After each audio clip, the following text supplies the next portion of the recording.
I realized after my last video that I probably should have gone through the initial process of installing the DCC decoder. So that's what I'm here to do today, to give you an idea of what actually goes into installing a DCC decoder. Hey everyone, welcome back to another video at Hearns Hobbies. You're here with myself, Kieran, and I wanted to take you through another little instructional tutorial and give you an idea of what actually goes into installing a DCC decoder. So I realized after my last video that I probably should have gone through the initial process of installing the DCC decoder before I went through how to program everything. So that's what I'm here to do today, just to give you a little bit of information on how to do it. I've got a couple different examples here. So for those who don't already know what DCC is or how things get fitted, your decoder is just a little chip, kind of like one of these. These two also have some stop modules in them as well. And so this one here is a 6-pin, but it's also got an 8-pin harness on it, and it is quite small. Whereas this one here is 21-pin, and so it's a little bit larger, and it does also have an 8-pin harness on it. So you can theoretically put them both into an 8-pin loco, but it just depends on the size that you have in that 8-pin. So things like your Hornby tender engines, you'd be able to fit this in quite easily. But your Hornby 08 shunters, like this, they are quite tight on space, and ideally you'd want to use something about this size, if not potentially even a little bit smaller. Sometimes the harness can get in the way of putting the body back on as well, so just be careful of that, but other than that, it should be good to go. There are other decoders as well that you can buy. So there's usually the standard ones that most people tend to get, or locos tend to be ready for, are your 8 pins, your 18 pins, and your 21 pins. Barkman do have their own range of 22 pins as well. There's a few European ones that I haven't seen here before. 6-pin used to be a popular thing, and you can still find it every so often. Usually more popular with the N scale than with anything else, but ever since 18 pins came out, I've been seeing a lot more of that than any of the 6 pins. Again, it can depend on the loco itself and how much space is designed into it, but yeah. So we'll start with the 8-pin 08 shunter here. And so I have this little cradle here, so I can take it apart and show you the socket inside. So for those who haven't done it before, you don't have to worry about it too much. It's not the scariest thing in the world to do. You're not going to damage anything just by looking at the decoder or looking at the 8-pin socket. But for this Hornby loco, there's 4 screws on it that you need to take out. These 2 here up the back, and these 2 here up the front. And there are also these little cylinders attached to the front of it as well that you've just got to take out, but they're just friction fitted, so it should be easy enough. So now that I've taken those out, I'll take out this screw here. It's a little bit of a tight one because it hasn't been opened up yet, but there we go, that one's coming. And 2 up the back. Of course, if you do take out all 6 screws, including these 2, you might not be able to see them on the camera, but there's 2 others right here. They don't really do anything to hold the cab in place or anything like that. I believe they hold part of the details inside. It's not the end of the world. You can just screw them back in, and everything should be fine, more or less. So now that we've got those off, pull those screws into there.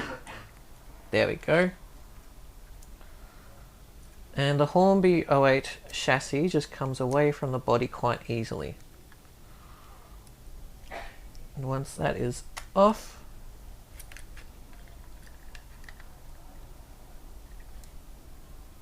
no, it should have been those. Unless there's something else that's holding in. It may have just been a tight fit. But as you can see, there's no damage done by undoing extra screws if you're struggling. But here we see the inside of it. So this here is the motor. There's a flywheel on this one, and that just helps to carry the momentum a little bit. people who are used to your RC stuff, you would have seen flywheels and that before in some of your cars. A lot of trains do have flywheels, not all of them, but particularly the higher quality ones and the ones with good mechanisms and that in them will usually carry some sort of flywheel. It's not always huge like this one is. Sometimes they're bigger, sometimes they're smaller. I've even seen some different shaped ones. So Kato do a couple different shaped ones, particularly inside their big boy.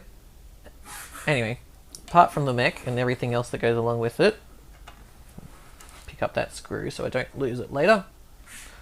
We have this little DCC socket. So if I zoom in, there we go. Alright, so this is an 8-pin DCC socket. Currently what's plugged into it is just a blanking plate. So if I take that off the track for the moment, put that over here, set that up there, and if I set everything to DC power, you'll see the flywheel start to spin and the loco move off. There we go. And so that's just running pretty happily on DC at the moment. No DCC power. And it's just a happy little loco. The Hornby 08s are quite nice actually. I've picked up one before myself. And they're really good little shunting engines. So, if you wanted to fit this with DCC, it's quite a simple process. You don't have to worry about hardwiring or anything because, like I say, it's DCC-ready. So DCC-ready just means that it comes with a socket already in it. And usually a blanking plate as well. But if you take this blanking plate out, there we go. Alright, now it's come out. You can see there's just 8 pins on it here. And if you look at some of the other side, you can kind of see where everything is hooked up to. But that's not important right now.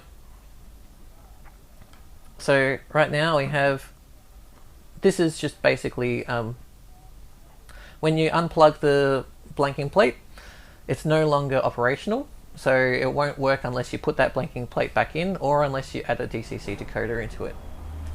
So for this one, I'd recommend using a small decoder like this, just because the amount of space that you have with both of them. Compare the body there. So this is the way that the body sits on the chassis, like that. So that will go straight on there. And if you look at these two side by side, you can kind of see there's not really a lot of space in there. But that's okay, because we have small decoders for this sort of purpose. So ideally the smaller the better. That and the 08 actually has a cab on it that's blocking off part of the room up this end. So you might look at it and go, oh look at all this space, there's plenty of whole lot of room for activities. But that's actually not so much the case, because there's a cab detail inside here that's blocking that off. You can remove it if you wish, but most people tend not to, just because they want to keep that extra realistic detail. You paid for the detail, why not keep it? But also most of the time I'm not looking inside the cab as something runs down the track. So there's, put that body over there for the moment. So this is a good opportunity to mention the 6 pins that I was talking about earlier. So this decoder here does come with an extra harness and everything too. I zoom in. So this is a 6-pin decoder.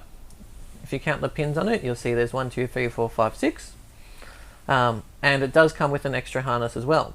So this can just help move the decoder from a particularly tight space. So like if this is all that you can fit in one end and you've got a big space up the other end over here, you just plug this into here and then move it further down the loco where it's got more space to sit.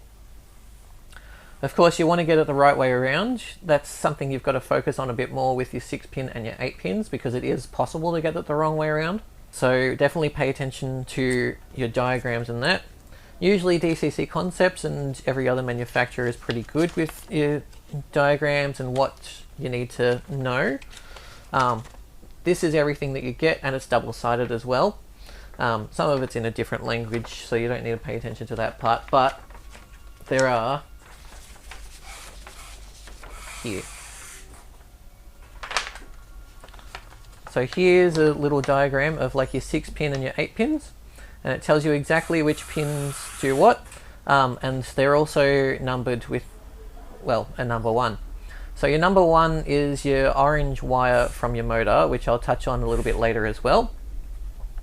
And often on your circuit boards, so especially with your 8 pins, they will mark which side is number 1, just so that you know exactly what kind of orientation you need to plug it in.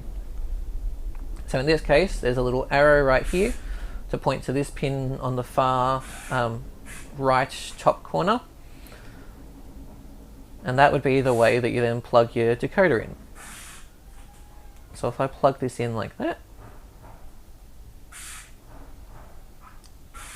it's a little bit of tricky sometimes with the space you have to, with the pins and everything. But assuming you get it all lined up properly, you lose a little bit of functionality with them. So if you look at the diagram again, there we go, I've got that harness in there now. Look at the diagram again. You'll see you get, with your 6 pin, you've got your orange, grey, black, red, white and yellow. Whereas with your 8 pin, you get 2 extra coloured wires, the blue and the green. And these instructions do tell you exactly what each of them are. In fact, usually you can figure it out just by the extra diagrams that you have down here.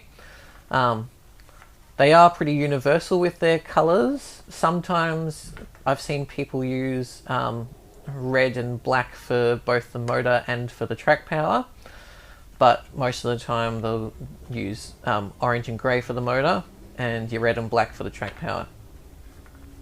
So if we look at this little diagram down here, because it's a little bit easier to see that it and interpret than the other one off to the side, you'll see the red wire is for the right hand rail, the black one's for the left rail.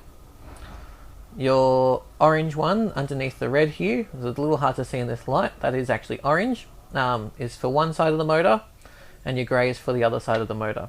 Now if you do get these, if you're hardwiring and you get these two the wrong way around, you will end up running your loco in the wrong direction. It won't hurt anything, it'll just say that it's running forwards when it's running reverse.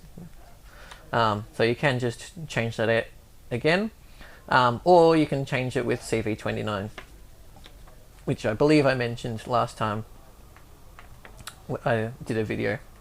So your yellow wire is for the rear light, your front light is white, and then usually there's a common positive between those two. So that will go to both lights, no matter what.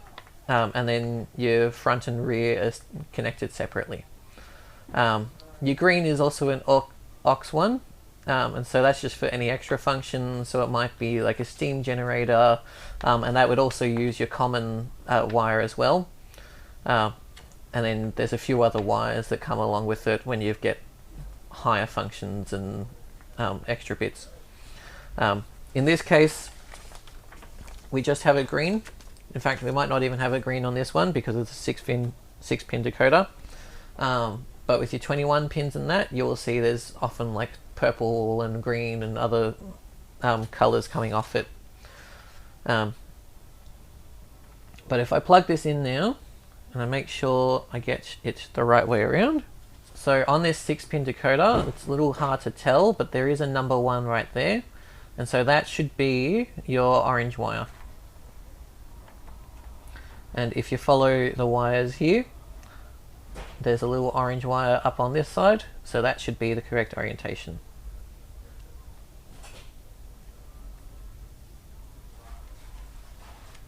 There we go. Alright, now that's plugged in. Usually if you're going to put the body back on, you put in, add a little bit of tape onto it as well. You might try and tuck the wires in a little bit more, so tuck them down there or something. And then this wire here is for a stay alive if you wanted to fit it. You might need it for an 060 like this, a little shunting engine, because it's likely to go over a lot of points or be used for a lot of points and things like that. And the last thing you want is for it to cut out in the middle of that point, right? So you're welcome to leave it, or you can just cut it off. At the moment, so DCC Concepts make theirs more or less kind of plug and play. So they have quite a few stay alives that you can just plug straight in and away you go. But you've got to be careful of the space that you're using. So if for something like this, you might even just end up cutting that off anyway and resoldering it manually. A bit of heat shrink and a bit of solder can go a long way with something like this. I'll switch this now. So now I'm using my DCC power, and there won't be any sound with this, but it should just be set to number 3. And so if I go forward there, you can see it move off. And I believe that is the front of the loco, which means that I have plugged it in the right way around. You do get a bit more finer control with the DCC controller. And a bit smoother performance than you can on DC sometimes, which is usually why people tend to go for it. So if I just go even something like this, a little shunter, so I set this to speed step 1 at the moment, and that's how slow it's going. And as you can see, it's not cutting out at all. The track has been recently cleaned, although watch it cut out as soon as I mention that.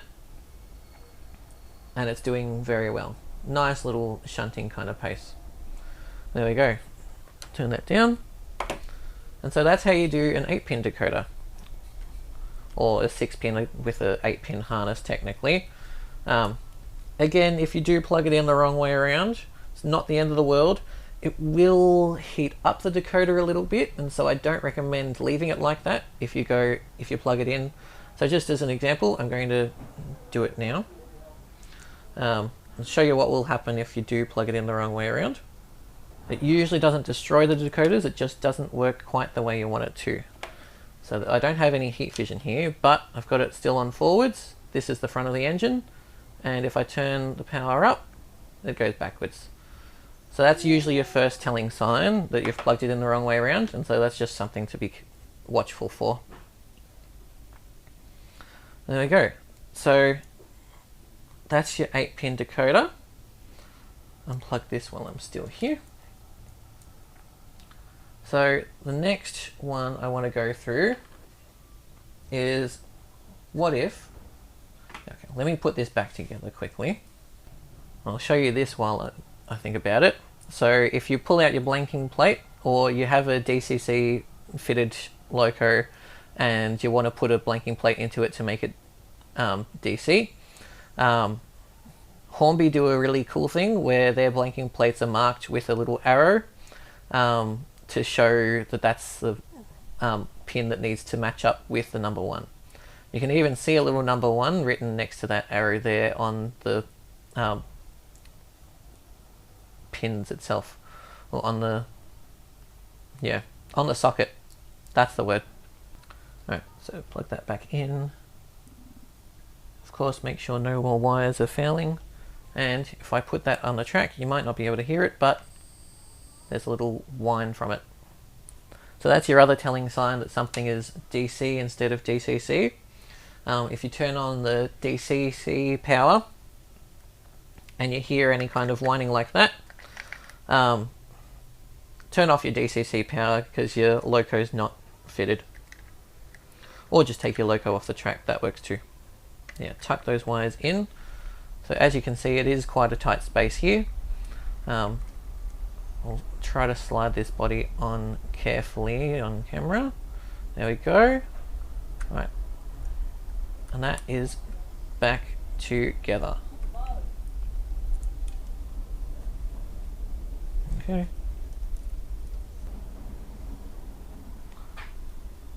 Put these two down here.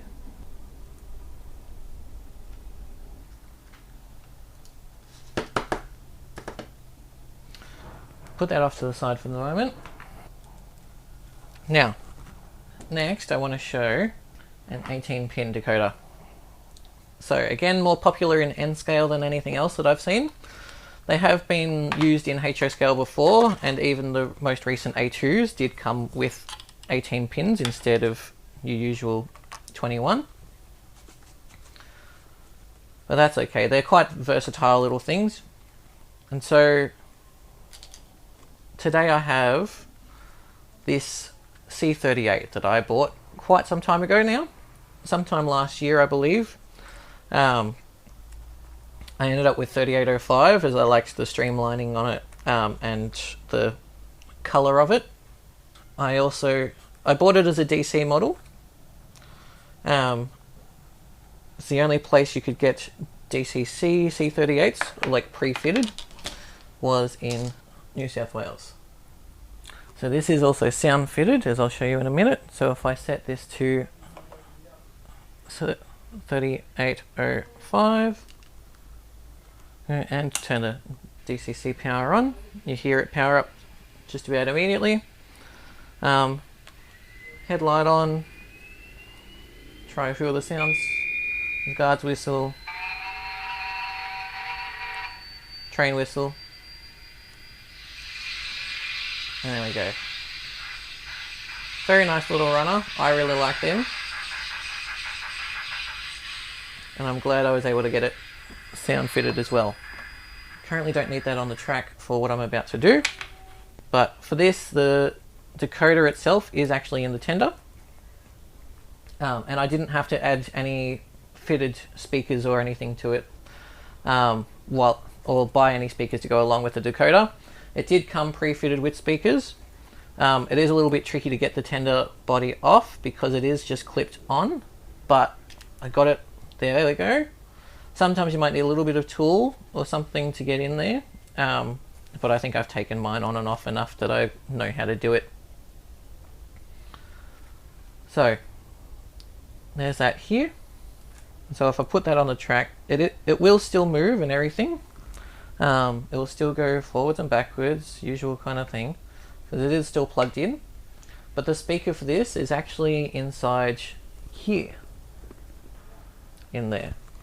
So it contacts the circuit board with these two little pins up here, and I'll show you the circuit board right here.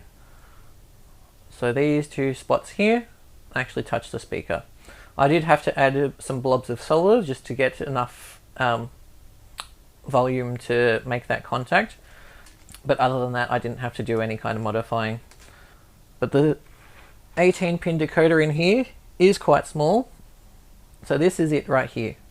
If I compare it side by side with the 6 pin, it might actually even be a little, no, it's about the same size. Potentially the 6 pin's a little bit bigger, just because you have to mount it to the side. But if you have an 18 pin decoder or an 18 pin decoder socket, this is what it will look like.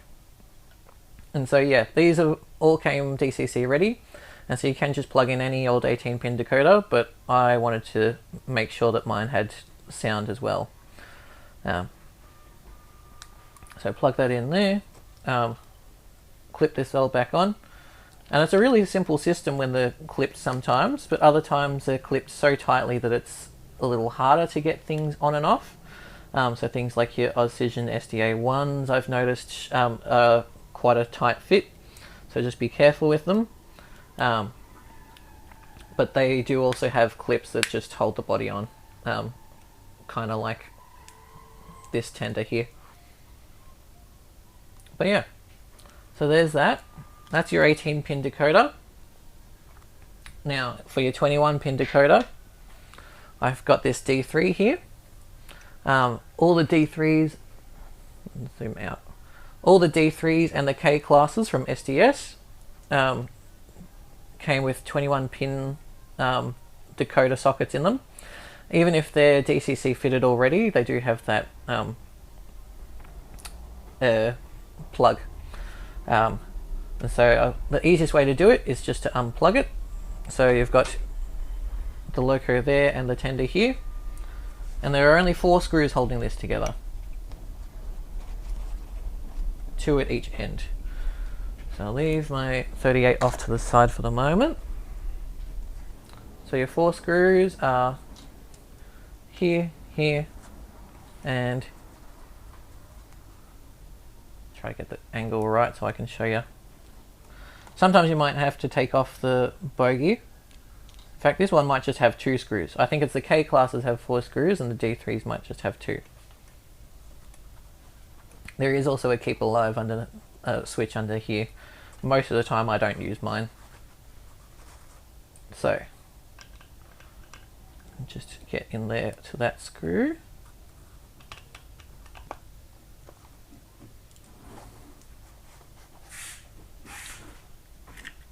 There we go. So that just slides straight out. There's a tender body there. Put the screws in here so they don't get lost. And here's a blanking plate. So this isn't a DCC decoder, it's just a 21 pin blanking plate. I can prove that by running it on DC. Switch the power back to DC.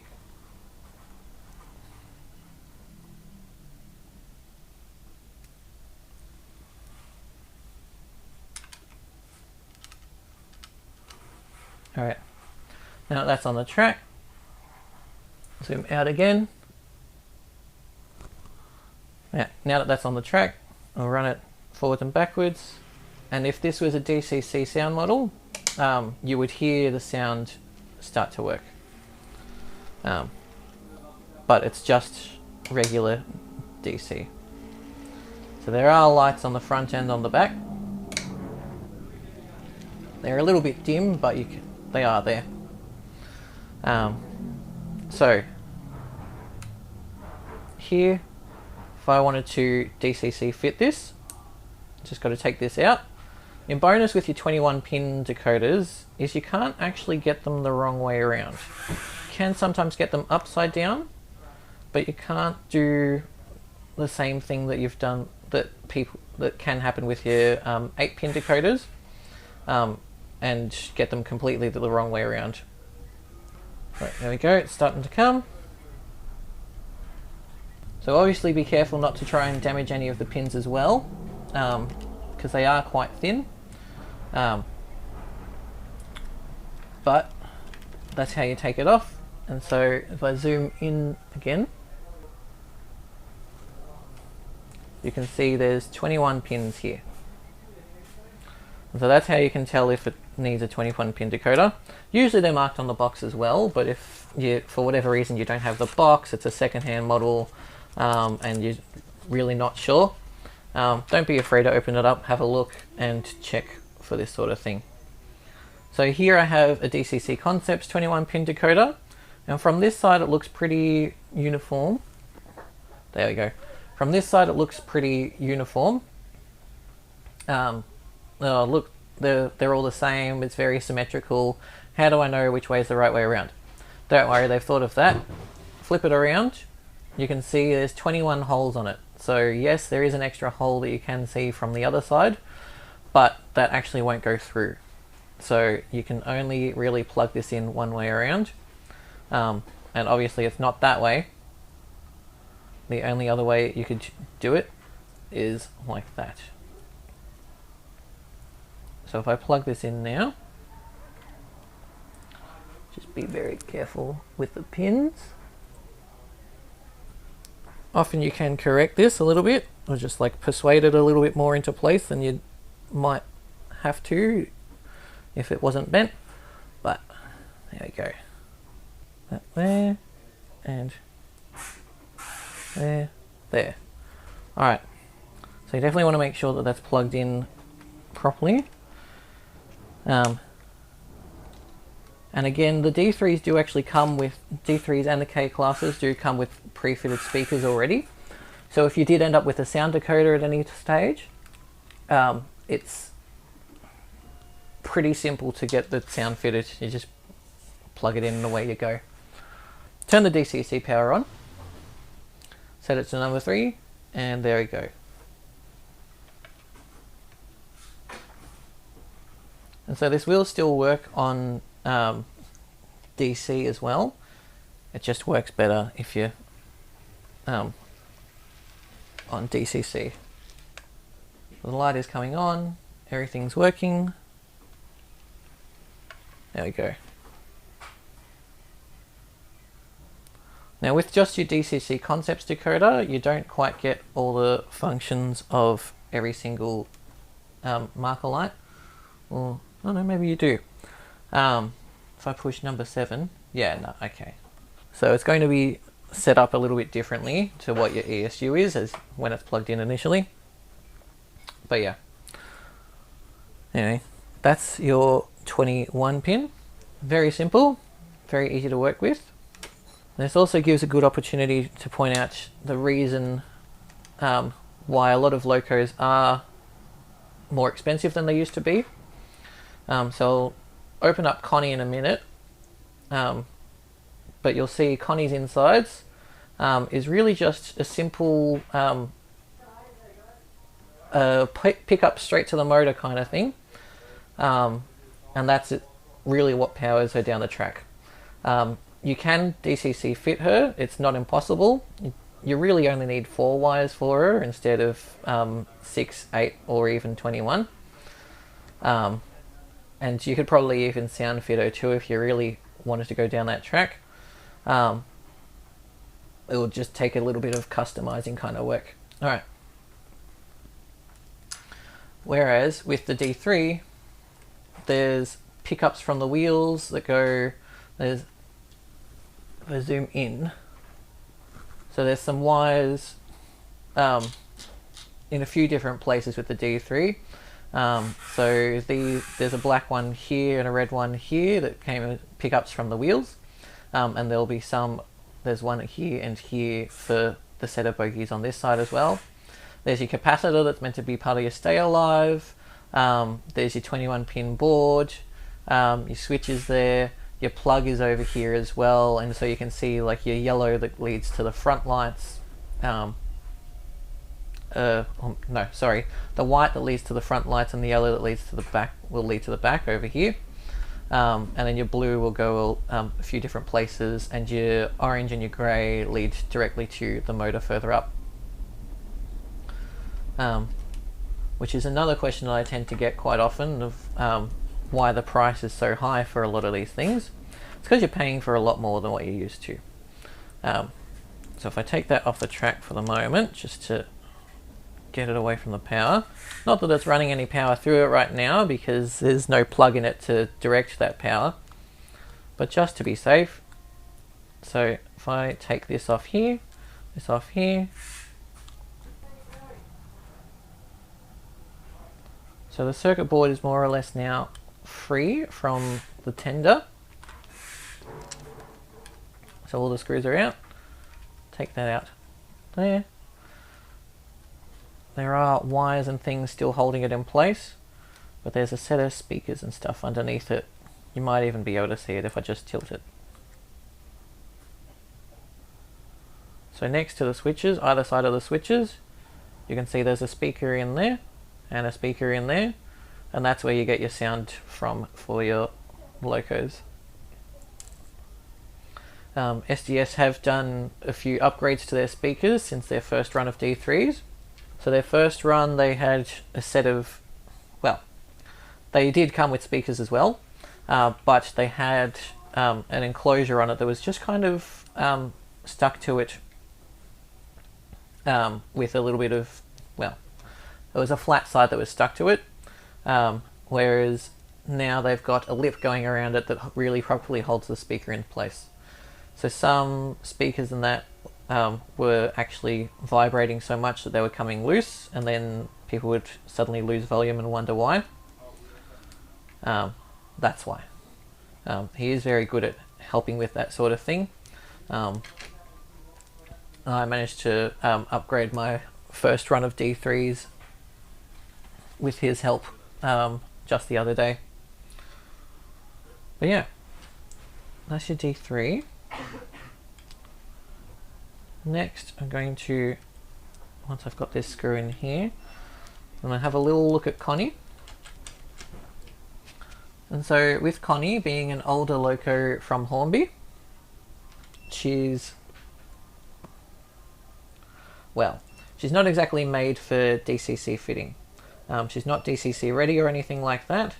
They have done upgrades in the past to some of their older models and made them DCC ready, but I believe with just a little 040 like her, they've just left it as is. So put that D3 off to the side for now. So here's Connie. Just a simple little 040. Make sure power is set back to DC. Put her on the track, and away she goes. Forwards, and in reverse. So she works quite well. Not the highest quality loco in the world, but she'll do the trick. So if you wanted to get access to her, so you gotta unscrew that one here. Of course, make sure you don't strip the screw or the screwdriver itself, because that would be a bad idea. Put the screw down here, and then that releases her little mech. So as you can see, it's quite simple. So this is your motor that's inside it. There's two contacts here, and there's even a little capacitor in the middle.